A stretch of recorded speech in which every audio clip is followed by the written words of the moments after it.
Quadnick, Okay. what got you into Rocket League? 1 second. I'm going to let my dog finish going crazy before I answer. You're more than likely going to want to cut this shit out. And now my German Shepherd has joined in.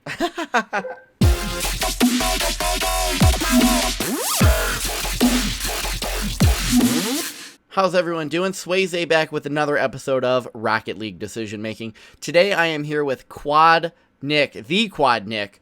Quadnick is a Diamond 1 type player. He's got about 2,400 hours, and as his name might allude, he is a quadriplegic, and he likes long rolls on the beach. Nick, how are you? Oh, I'm doing good, dude. How you doing? Dude, I'm so ready to do this. Let's jump into some questions. Number one, what type of game mode do you prefer? Ones, twos, threes, anything weird? Threes, absolutely. Threes and Rumble. Okay. That's my jam. I don't think I've had a Rumble yet. That's awesome to hear. Question number two, let's keep it rolling, pun intended. What is your overall style in Rocket League? I'm pretty defensive.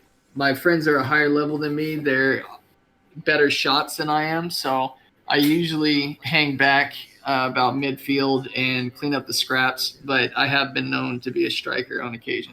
Okay. Do you feel that certain styles work better than others, or it depends? I think styles kind of blend. If you're good at rotations, then styles kind of go away. You know, like you can be everything at once if you're good at rotating. That is exactly the answer I believe in. Question number three, Nick, do you ever warm up before you play? Absolutely. I have to. Okay. Because it's all about how my computer is sitting. Because my computer, I game from my hospital bed. So I'm sitting up and then my computer is on a lap tray that has sand underneath it. So it can be like shaken one way or the other. And the prime position for my computer is a little bit higher in the back than the front, so that my computer is sitting higher in the back than the front. So with my finger splints pressing the keys, if my computer is just even a little bit off, I play like garbage. So I always go into free play, and I mainly just test two things, and that's side jumps and aerials. Because if I'm not hitting my side jumps or I'm not leaning back for an aerial, then I know I need to change something. This will transition easy into question number four, though. Nick, do you ever do any training? Yes, but not as much as I should, probably. Okay. When you do training, is it like free play? Do you do packs? Do you ever do any workshops? Oh, yeah. I love the dribble challenge. I just think dribbling is really fun, and it's something that I've always wanted to do. Because, like, going through the stages when I was, in gold, I always wanted to aerial. I wished I could aerial, but I never thought I'd be able to do it. And now I can aerial pretty well. So it's the same thing with dribbling. I want to. I wish I could. Didn't really think I'd be able to. But I'm currently level 5 is the tough one for me. I still haven't passed it, but I'm close. We're going to have to check your stream and make sure that you get through it. Question number 5. Do you ever watch anyone else play Rocket League? Yeah. I enjoy Sunless's videos, of course. I'll watch an occasional Sandman video. Rocket Sledge is always entertaining. And I have tuned in to like a Chronobi or Jacob stream. They're just, the speed is incredible, and it's a really good learning experience. Into question number 6. This is really when it starts getting tougher. What got you into Rocket League? My friend Saj likes to think he got me into it, but the truth is I saw some gameplay, so I didn't think I'd really be able to do it. I didn't think it was a cripple-friendly game, as I call them. But once I did get into it, it is just done deal from there. Question number 7. You can only choose one. Mechanics or positioning? Which one do you think is more Positioning. important? Okay. He's not even elaborating. I love it. That's how important it is. Well, no, you're good. No, that speaks volumes. Let's jump into question. Because it should be self-explanatory. It you is. can suck, but if you're in the right place, you can, save the game. And by no means am I calling anyone out, because I'm just a lowly YouTuber trying to make decision-making videos. But there are some Rocket League YouTubers that talk about how important mechanics are all the time, and I think they stress positioning might be a little bit better. It's always fun to ask that question. Well, you'll see people that sit there and practice ceiling shots and air dribbles for hours and hours every day, but you give them an open net and they'll miss. I feel like that's most of Platt in ones. What is one thing you wish you knew when you started out about Rocket League? Ooh, that's a good question. One thing I wish I knew. Let me stop driving my car around in training real quick so I can actually think. Dude, I don't know how to answer that. They get tougher as we go on. That might be the hardest one right there, to be honest. I guess for me, like personally, I wish I knew that more was possible, because I kind of stinted my own gameplay because I didn't believe I would be able to do certain things because of the way I play. So I didn't even try doing these things for the longest time. Like, as I said, aerials, I didn't think I could ever do them, so I never tried to do them. But when I got a wild hair up my ass, I was like, you know what, whatever, I'm just going to try. And then I just improved so much better, so much more, because I was just trying new stuff. Yeah, I guess I just wish I knew that I was capable of more than I thought.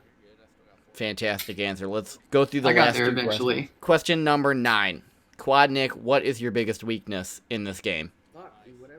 That's an easy one. Accidental goddamn button presses. Or just missing them entirely. So my control scheme, everything is like right around each other. I'll go through it very quickly. Right control is forward. Oh, fuck. Sorry. I'm trying to recover, but base bar is jump. So with all that shit right next to each other, when I'm going for aerials, I'm going for a side jump, it's really easy for me to miss them or to accidentally hit one of them when I'm going for something else. It's so hilariously frustrating. All right, question number 10, opposite side. What is your biggest strength? Mentality. That's probably my biggest strength. Banger answer. I do not get tilted easily at all. The only time I really get upset is when I've had a whole day of missing buttons or hitting the wrong buttons. But other than that, like people scoring on me, demoing me, none of that shit pisses me off. And I'm able to have fun in this game. And I think that's why I've been able to improve so much and why I've been able to put so many hours in. You're speaking to the heart right now, Quadnick. Next time everyone is hearing from you and I, we'll be looking at those key moments and figuring out what you were thinking and if you were happy with them. We'll be right back. Okay. Part 2, we are back. Quadnick, are you ready for this? Yes and no. I mean, I do dumb shit. I'm aware of it, but I don't usually go back to watch it and explain why I'm doing dumb shit. Okay, okay, that's actually perfect to like talk about until we reach moment number 1. And I don't know if I brought this up in part 1 of the video, but do you ever watch your replays back? Oh yeah. How often do you think you watch your replays back? Not that often. I mean, I don't do it probably as much as people who suggest it should. Oh, fake. But watching replays back, like, what's the most beneficial part of it? Seeing what you're doing wrong. Because when people that talk about it, they're definitely right. Like, you watch other people play and you think, I could do that, I play like that. But then you actually watch yourself, that was close, and realize that you're not doing those things. You're actually screwing up quite a bit. Well, speaking of screwing up, moment number 1 is coming up. It's a setup. Here we go. So right here, I want to know what's going through your mind, ball up in the air, coming at you right now. So much. Oh my God, so much. So my immediate thought is where my fingers are. Okay. Because my lean forward button, my lean back button, and my jump button are all right next to each other. Right control, right alt, and space. So I'm going to try and double jump in aerial for this, which means I double tap space with my left finger splint, and then I press left alt a bit to lean back with, or right alt, sorry. And then my left finger goes to V for boost, and then my right finger hovers around right alt and control so I can make adjustments in the air. And then if I'm not straight with it, I have to press B or M to turn left or right, but that's usually for bigger aerials. I wouldn't have time here. Anyway, okay. So I'm just hoping. And to put that into perspective, the ball is up with 351, By the time the ball reaches you, I want to say the clock might just be turning 3:49. So you have to do all of that in a second and a half. Yeah, and so the main things going through my head is, am I going to hit these buttons successfully, or am I going to accidentally side jump? Because it's so many times I'll go to hit space, and my finger double fists the buttons. I hit B and space, so I do a side jump. Mm-hmm. Or, if I'm trying to hit right alt, I'm hitting space at the same time, so I do a backflip.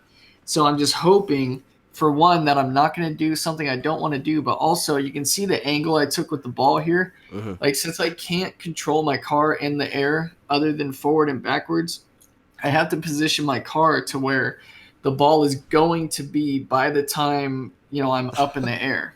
So that's why I have this wide position here. So when I go forward, I'm going to meet the ball at the exact point of when my car goes up. And since this is the first talking point, I'm going to guess that I fail in some way. I don't remember. I was going to ask you. I was going to say, what do you think the chances are that you make the save? 17 boost. 17 boost and a dream. Let's play it out, though. 17 should be enough if I don't screw up. I'll tell you this. The 17 boost should be enough. Let's see what happens. What a save. Oh. Hands down. Barely got it. Oh, barely. So part 2 of the question for that moment is actually, with how well the save worked out, it kind of went off to the right, too. Was that planned? The way you just explained it didn't seem like it, but hey, why not talk about it? Your teammate should have had that goal. That's a big miss right there. Moment 2. That ball clearing like that was a happy accident. Happy accident. Hey, we'll take it. Moment 2, right here, though. It's now a one-on-one situation. Oh. SwasAye, gone. I mean, axles, broken, disintegrated. At this moment... This is bad news. What's going on through your mind? So I'm shadow defending, but he just pushed that ball to the side, and he's about to cut hard. He's gonna have power on this ball. Actually, it looks like he might have slowed down. He might be going for a dribble, which then too he'll have a flick, so that still has power. So I try and get a little distance, but then I'm focusing too much on what's going on, and then I start to lose my relation to the goal, and before I know it, I end up deep in the goal, and I have no chance to save it anyway. But what's going through my head here is shadow defend and just try and do whatever I can when he takes the shot to get it out of the way. All right, so let's play one more second. We're going to see a little bit. He's going to flick over. Close. Which threw me off. A little bit of a save there. There was an accidental side jump. So seeing how that worked out, do you think you shadow defended well? I think so. I think I made him second guess how he was going to play it. I think if I would have turned and tried to attack, he would have juked me. I think the shadow defending, I think it made him slow down the play. Okay. So overall, in that key moment, were you happy with it? Yeah. Okay. Do you think you could have done anything different? Would you have done anything different? Back it up a bit to when you whiff gloriously. Thank you. Appreciate it. Right. Oh, there I go. Gone. So I was already heading back. So when that happened, I pretty much didn't have a choice but to shadow defend. So I think that was pretty much the only way I could have played that. I'll be honest. I thought it was a great moment. I really did. It's definitely one of those dangerous positions, but that shadow defending typically is the best way to handle those. Thank you, Sunless. Seriously. Appreciate that video. Maybe I'll link that down below, too.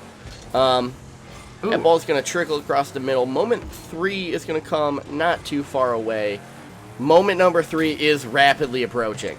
So right here, I like that little challenge. This ball's going to come into the corner. And right here, you're 50-50ing in this situation. What's going on through your mind right now? Is it just, hey, I want to stop this ball, or do you have grander plans? Back it up and put it at 25%, no, 50% speed. So here's a key moment. Ball coming in. So yeah, I was going for, I wanted to carry it up the wall. The best thing to do would be to not jump at all, just control it up the wall and bring it in front of the net, but I was beat. I knew he was ahead of me.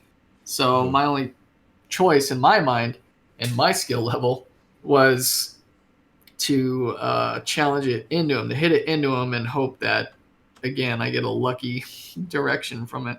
Okay, so that actually kind of transitions into part 2 of this question.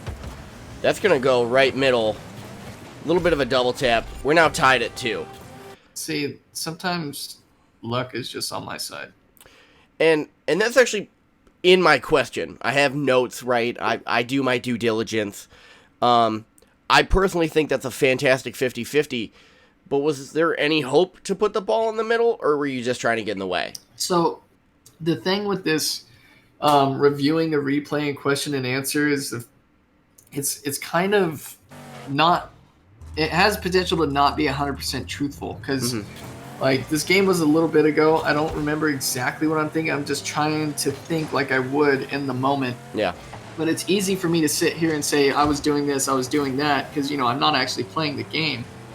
But I believe, you know, like I said, I was just going to challenge, and I just wanted to be above the ball, so if he hit it into me, it would go my way. I did not know where the ball was going to go. I just wanted it not to go to our end of the field. And you know what? I think the important takeaway for Rocket League decision making is to hear what you just said there, knowing that the decision in the scenario might be, hey, get above the ball. They pull one back there. Get above the ball. Just get in the best position possible to win the 50-50. So that way you're making life as easy as possible. Yeah. Yeah. And again, it could be false what I'm saying. That could have been an accidental side jump for all I know. The most impressive thing coming up here in about 5-10 seconds, you've played very defensive most of the game. So key moment number 4. Right here, coming up right now. We got boost. We're supersonic. Right here, I'm seeing you jump. What's going through your mind right now? It's another 50-50, and it's another hope that the ball goes my way. Go fast, get high, and pray. Title of your next sex tape. So we're actually going to see a great 50-50 there. That shot's just a little bit off. He's getting flashy with those saves. Like I said, we're going to battle it out. Are you happy with that 50-50? Are you happy that you became aggressive at the end of the game? Yeah, like I usually, especially in 2s, I play more defensive. I don't play a lot of 2s. And, nice. Good team bump there. It happened. Like in 3s, I always play with my friends, and they're more strikers. So I play more like, not super defensive, but I'm usually the one more towards defense. So in 2s, I kind of default to that because I don't really know how to play 2s very well. My positioning isn't the best. So, but when the time's ticking down and we're down in points, you pretty much have nothing to lose. Exactly. So just go for it. Fantastic. Great to hear. Wonderful to get inside the mind of Quadnick. Now, there's 2 questions I ask at the end of every game, right? Number 1. Yeah. This is where everything comes. This is where we see the man behind the black car, you know? Question number 1. Would you change anything you just saw? I would like to, yeah, oh, hell yeah. I would like to change my positioning. I was seeing there was a lot of times I was in your space, and it's kind of 2 things. The reason for that bad positioning is because I was not communicating at all. I remember commenting that I wasn't communicating. I was communicating about the fact that I was not communicating, but I still did not communicate after that. So that's something I'd really like to work on, because communication is key, especially in 2s when you're relying so heavily on each other. So I'd like to communicate better and kind of learn 2s a little more. Question number 2. Overall, Nick, are you happy with your decisions? Actually, yeah. In those points that you picked out, it went a hell of a lot better than I was expecting. So I think in those scenarios, I think for my skill level and what I'm capable of, I think I played it pretty smart. I love to hear it. I agree 110%. I appreciate you more than you know. coming and doing this. But let's talk about you for a moment. You're pretty active on Twitch, correct? Not as much as I want to be, but at the moment I'm doing between 1 and 2 streams per week. But also at the moment I'm on summer break because I'm a full-time student. So once school starts back up, that's going to slow down. Got some YouTube videos coming out, Twitter on fire. Anything else? I mean, you talk about it right now. This is your chance to plug whatever you want to plug. I'm going to throw it in the description down below, and I cannot recommend enough for people to come check out what you have because it's unbelievably entertaining. Shoot what you got. Well, what I'm actually going to plug is my friend's channel. Oh, really? Impact Junkie. Yeah, he does. He's in one of the Carolinas, and he's got like a backwoods shop thing going on. He gets cars from people all around him and fixes them up, paints them, gets them running tits and driving good, and it's a really entertaining channel. He does that. He does gaming stuff like VR stuff. I was so jealous. He was driving the Bandit car around a racetrack in VR. So jealous. That's wild. But I'm shouting him out because he shouted me out on his channel, and I had no idea it was going to happen. Perfect. So I'm returning the favor. Excellent. What I'm going to do then, I'm going to link his info down below. I'm going to put your Twitter, your YouTube, your Twitch, because I truly believe that you're one of the most entertaining people that is involved in Rocket League and many other games. Really Perfect. Jesus, I'm blushing now. Of course. So, on that note, though, this is where I get to tell you. Purple blush. This is where I get to tell you that you're dead to me. I'm totally kidding. Really what I mean is, Nick, I cannot wait to play some more games. But for everyone else, this is where I give you my final thoughts. All right, episode 8 nearly done. Quick takeaways. Let's jump into it. Number 1, find a playstyle that works for you. Nick finds himself in a more passive playstyle until he needs to change, and then he comes out of his shell and he attacks. That's great. Find what works for you. Number 2, Nick's controls confuse the hell out of me. He's explained them over and over, and I have no idea what he's doing, but he finds a way to do it because he loves this game. Be like Nick. Do what you love. And number 3, Quadnick is one of the most entertaining people that I have ever met in my entire life. And at this point, I'm glad to consider him a friend. If you get a chance, honestly, drop by his YouTube, his Twitch. You're gonna enjoy it. I promise. Big thank you to you, Nick. If you liked the video, give me a thumbs up. If there's anything you want to talk about down below, drop a comment and subscribe for more of these. We're nearly done with Season 2. See you soon. Bye.